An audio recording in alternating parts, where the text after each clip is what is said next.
Tatiana was feeling the fatigue of carrying a vision for as long as this one had lasted.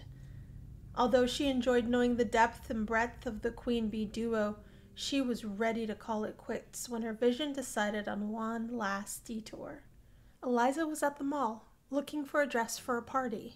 No longer sporting frizzy hair or braces, it was the popular Eliza, leader of the Queen Bees in the senior year. Her first wish transformed her appearance and voice, along with her popularity level. I think I'm gonna ask Bob Pancakes out. He will have to say yes because I am the Queen Bee, she tittered. Sophia was jealous but tried to play it off. Seriously, that buffoon? He can't even think for himself without Mummy Dearest's permission. What do you see in that gargoyle anyway? Eliza remarked. He's the school star jock. And aren't the school's top jocks and future prom queens supposed to hook up? I do not know about this century and their weird antics, but if that is what you really want, then wish it. You have 2 more wishes left, you know. Eliza quickly reacted. No! She softened. I mean, I can do this for myself. Sophia picked up on the hesitation and questioned it. What are you afraid of, Liza? Eliza sheepishly answered. Well, we don't know what will happen to you if I consume the last wish. It could be bad. Death, even. We don't know. So I will never use it. You're my best friend in this entire stupid planet, and I don't want to live my life without you. Sophia was completely moved. This was the first human that she had feelings for, flaws and all. A human that had sacrificed her own ulterior motives just to be her friend. She never loved Adriel or King Goth. That was just a power play, a strategic move for security. Sophia had grown to like her master, but that quickly was overshadowed by this new emotion she was feeling for Eliza. Love. Sophia approached her friend and kissed her. No one and nothing else in the world mattered more to her than her Liza, and this felt right. Eliza was caught off guard. What was that for? Sophia acted as if it were planned. I figured you should practice for when you have to kiss Bob. He will want a proficient kisser. Oh, you're so smart, Sophie. Can we do it again? Sophia smiled devilishly. Tatiana was removed from the mall scene and placed in the hospital, where she was seeing herself lying asleep in the hospital bed. She was accompanied by Mortimer. He stole away a few minutes to silently pray for her to wake up. Not that he knew how to pray, granted, but he was willing to give it a shot if it meant Tatiana waking up. Closing his eyes, he felt a presence. Mortimer witnessed a horrendous stench and raised his head to where it was coming from. The Reaper was surprised a human could see his form without a loved one being harvested near them. Tatiana was still alive. Ironically, he was ensuring it. Then, why could Mortimer see him? You? You're the one my parents are waiting for. Why haven't you given them rest? I do not need to explain myself to you, but I am interested in why you can see me. Adriel floated ominously towards the human. There must be more to the Goth's lineage than one can see. Even still, you are a bother, and I am now quite irritable. He pounced on Mortimer and drained some of his essence to prove his theory, making Mortimer age slightly. Interesting indeed. Mildly empowered and satisfied by his findings, he vanished into thin air, leaving an adult Mortimer even more perplexed. He stumbled out of the room in search of Bella for support. Tatiana was mortified. She didn't know what led to the strange meeting in the first place, but the fact that Adriel harmed her friend was heartbreaking. She was trying to figure out the connection between Mort and the supernatural world when Sophia and Eliza walked into the room silently. I don't think this is a good idea, Sophia. I don't think Tatiana is a witch. She would have proved it to us a long time ago if she was. Turned us into frogs or something. How does stumbling over each other at a dance prove that? Nonsense, beloved. I should have known sooner. Her presence was telling. When she touched me at the dance, I felt the supernatural connection. I should have known that fairy the other day was connected to Tatiana too. However, I was distracted by the dance, the goths, the bachelors, and you. Eliza stopped in her tracks. Wait, did you have anything to do with our misfortunes? Sophia deceitfully denied her involvement, and Eliza was appeased. Well, okay. But you aren't going to hurt Tatiana, are you? I mean, I hate her and all, but she is my sister. In an instant, Enrique in his full guardian glory walked in on the pair. What are you doing here, Sophia? What in the... Eliza, shocked, was ignored by Enrique. I know about you. I know about your hand in the Goth's deaths, your attempted murder of the bachelors, and I can only assume it was your hand that took Juliet from Tatiana. Sophia was actually quite proud of her deeds. In her mind, it served them right, for their ancestors imprisoned her so long without a care. They were all so deserving. Now, it is Tatiana's turn. Enrique dashed to corral Sophia.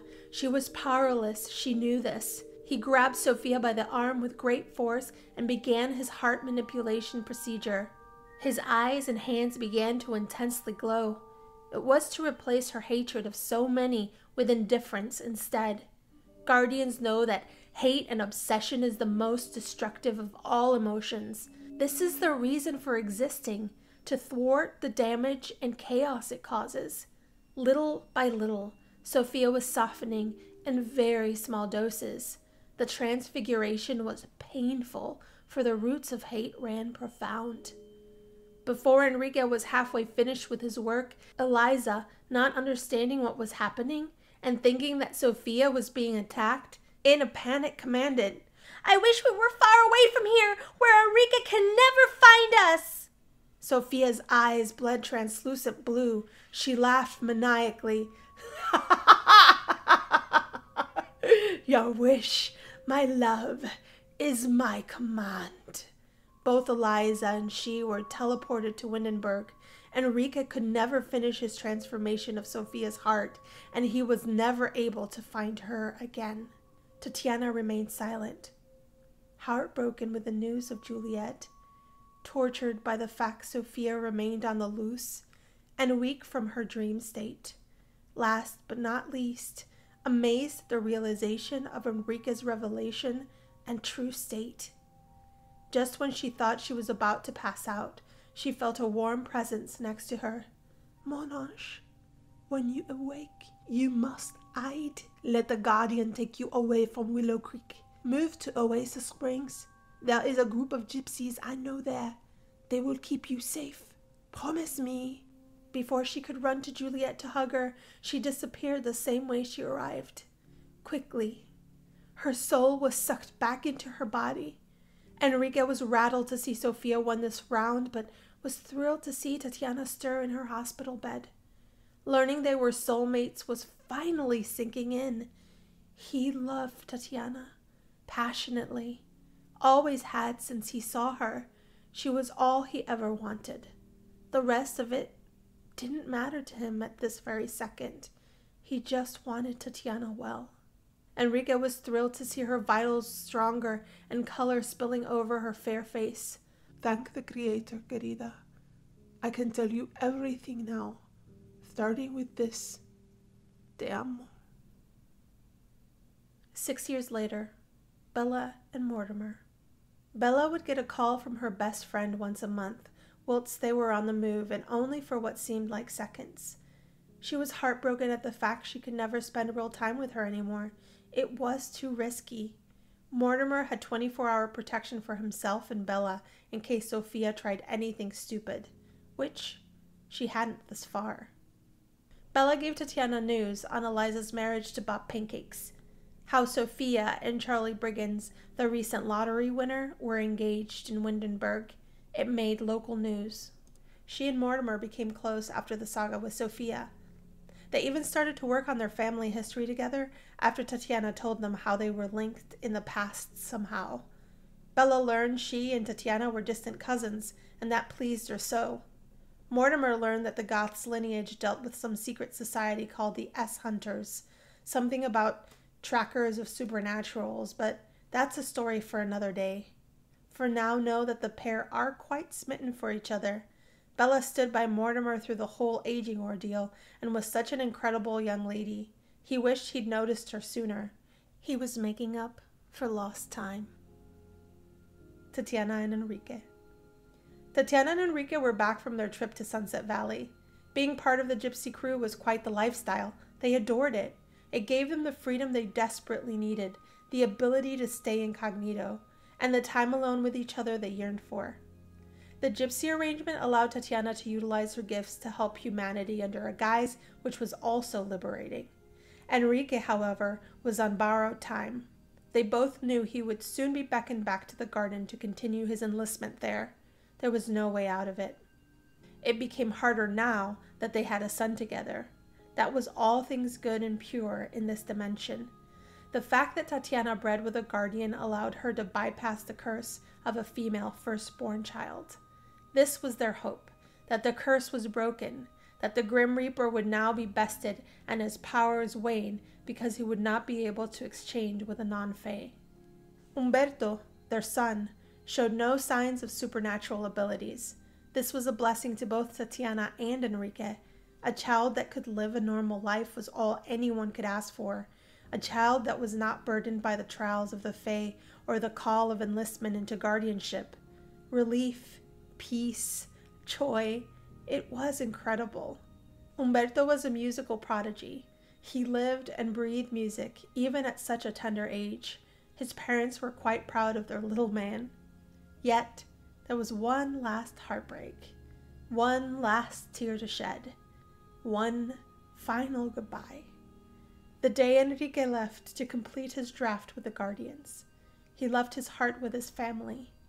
He truly had no choice in the matter, just like the ECD had no control over his love of them. He hoped he would return, but he made no promises. The other dimensions were full of hate and corruption. Just like any soldier that enlisted in any war, it would be a miracle if he returned. And if he did, would he be the same? Return, he did not.